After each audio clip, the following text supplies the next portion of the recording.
Welcome to the Hope for Today podcast. Today is day 10. We are diving into a story today that is, well, it's profoundly messy, but also so powerful. It really is. We're looking at the saga of Jacob, his wives, Rachel and Leah, and of course, his father-in-law, Laban. And this is not a story about perfect people. Not at all. No, it's a look at real human struggle, at this deep family rivalry, and the truth that God's protection, his provision, it operates right in the middle of all our messes. That's the key. What we're going to see here is this incredible contrast between humans striving, Jacob and his wives trying so hard to control everything. Their fertility, their wealth, all of it. Exactly. And on the other side, divine sovereignty. The core truth is that God is always at work, guiding his people, fulfilling his promises, and it's totally independent of our imperfections. Okay, so let's start with that family drama. Genesis chapter 30. The rivalry between Rachel and Leah over having children for Jacob is it's almost hard to read. It is. It's so raw. And Rachel, the one Jacob clearly loves more, she just hits a boiling point. She confronts him and demands, "Give me children or I'll die." It's such a desperate plea. It is, and you can feel how her entire identity is wrapped up in this. Yeah. But Jacob's response is fascinating. It's sharp, yes, but he cuts right to the heart of the matter. He asks, "Am I in the place of God?" Right? Am I in the place of God who has kept you from having children? That one question just slices through all the tension and reminds them both that ultimately this is in God's hands, not Jacob's. They don't seem to really hear that, do they? I mean, their desperation just seems to override it. They immediately go to a human solution. They completely ignore it. Yeah. The blessing isn't coming on their schedule, so they fall back on the cultural practice of the time, using their maidservants, Bilhah and Zilpah, as surrogates. And that just turns the whole thing into this competitive public scoreboard. It's a scoreboard of jealousy. Yeah. And you see it so painfully in the names they give the children. These aren't just names. They're like a live commentary on the family's emotional state. Absolutely. When Rachel's maidservant has a son, she names him Dan, which means God has vindicated me. And then the next one, Naphtali, where she says, I have had a great struggle with my sister, and I have won. I mean, can you imagine that? Your name literally means I beat your aunt. It's unbelievable. And Leah's side is doing the same thing. Gad means what good fortune. And Asher's how happy I am. They're just shouting their insecurities and their victories for everyone to hear. Which all leads to this absolute low point, the mandrake incident. Oh, this part is just wild. Leah's son Reuben finds these mandrake plants, which were, believed to be some kind of fertility aid. A folk remedy. A superstition. And Rachel, still barren, she demands them, and Leah's response is just dripping with bitterness. Wasn't it enough that you took my husband, now you want my son's mandrakes too? And the trade they make it's almost clinical. Rachel gives up her night with Jacob in exchange for these plants. They're trying to use superstition to force a blessing. They really are. But here's the powerful twist in this story.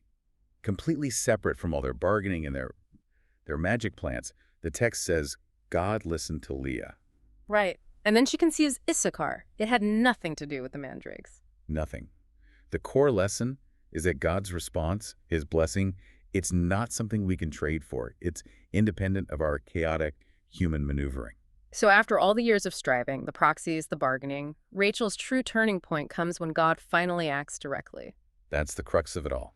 Verse 22 says, Then God remembered Rachel. He listened to her and enabled her to conceive. After all the self-help, God steps in. And she names him Joseph, saying, God has taken away my disgrace. The focus finally shifts from winning a fight with her sister to just recognizing God's hand in her life. Exactly. And that moment, that shift, allows Jacob to pivot from all the family chaos and start thinking about their future. Which brings us straight to his professional life and the whole complicated mess with Laban. After Joseph's birth, Jacob knows it's time to go home. He served 14 years for his wives, but Laban is all about material gain, and he doesn't want to lose his cash cow. Right. Laban even admits it. He says he knows God has blessed him because of Jacob. He even used some form of divination to figure it out. He recognizes the source of the blessing, but he only sees it as a way to get rich. He's a completely self-serving man. So Jacob, knowing Laban has already cheated him, asks for a very specific wage. Any speckled, spotted, or dark-colored animals from now on will be his. And Laban agrees instantly, which, should have been a huge red flag. It really should have, because what does Laban do? He immediately separates all those animals, every single streaked and spotted one, and moves them a 3-day journey away. He gives Jacob a flock with zero chance of producing the animals that would become his wages. Yeah. It's just It's blatant cheating. So this leads to that famous story of Jacob and the branches. He peels poplar and almond branches to make white stripes and puts them in the watering troughs. And on the surface, it looks like he's using the same kind of folk magic his wives were. It does. It looks like he's trying to manipulate the outcome, just like they did with the mandrakes. But we're given the divine context a little later in the next chapter. It's a crucial detail. The dream. The dream. The angel of God comes to Jacob and reveals the truth behind what's been happening. So it wasn't the branches at all. The branches were just what Jacob was doing. The angel tells him that God was the one orchestrating the birth of the streaked, speckled, and spotted offspring. God saw how Laban was oppressing Jacob. So God himself was managing the breeding to make sure Jacob got paid what he was owed. Precisely. It's this profound picture of God as our defender, as the one who ensures justice for the oppressed worker. He saw the toil of Jacob's hands. That is an incredibly powerful message. And the angel's message is so clear. I am the God of Bethel. Now leave this land at once and go back to your native land. God doesn't just provide the wealth, he provides the direction. So with that direction, Jacob goes to his wives. He tells them he's seen Laban's attitude change, and he explains what God has told him. And their response is, well, it's a huge endorsement. They're completely on his side. They say Laban has basically sold them and used up their inheritance. They see themselves as foreigners in their own home. Their statement is so powerful. They say, surely all the wealth that God took away from our father belongs to us and our children, so do whatever God has told you. They see it. They see that this is God's provision, not Laban's property. So Jacob follows God's command, but he does it secretly out of fear. He gathers everyone and everything and flees while Laban is away. Which was probably a smart move, given Laban's character. But then you get this really complicated detail that reminds us these journeys of faith are never clean. Rachel. Yeah. Before they leave, she steals her father's household gods, the teraphim. Why, after God just gave her a son, after all this direct intervention, why steal idols? It's a really deep question. These teraphims weren't just statues. They could be linked to legal rights, to inheritance. So maybe she was trying to secure a claim to the family wealth, Or maybe it was just a comfort object, a superstition she couldn't let go of. Exactly. A false security blanket from her past. Even when we are following God's clear call to move forward, we sometimes carry these hidden idols, these old dependencies, into our new life. It just shows that faith is a process, right? It's messy. It's very messy. And the mess follows them. Laban finds out and pursues them for 7 days. He's furious. But before the big confrontation can even happen, God steps in. He does. He comes to Laban in a dream and gives him this very direct warning. Be careful not to say anything to Jacob, either good or bad. God puts up a boundary. He is actively protecting Jacob's family. So when they finally meet, Laban accuses Jacob of everything, deceit, theft, and he demands to search for his gods. And the tension in that scene is just so thick. Yeah. Rachel, with incredible quick-wittedness, hides the idols in her camel's saddle and just sits on them. Claiming she can't get up because of her monthly cycle, which was a strict cultural boundary Laban wouldn't cross. Right. And he finds nothing. Her deception works, but it also shows how desperately she's clinging to that false security. And Jacob, who has no idea Rachel is the thief, he just explodes in righteous anger. And he should. He finally lets Laban have it.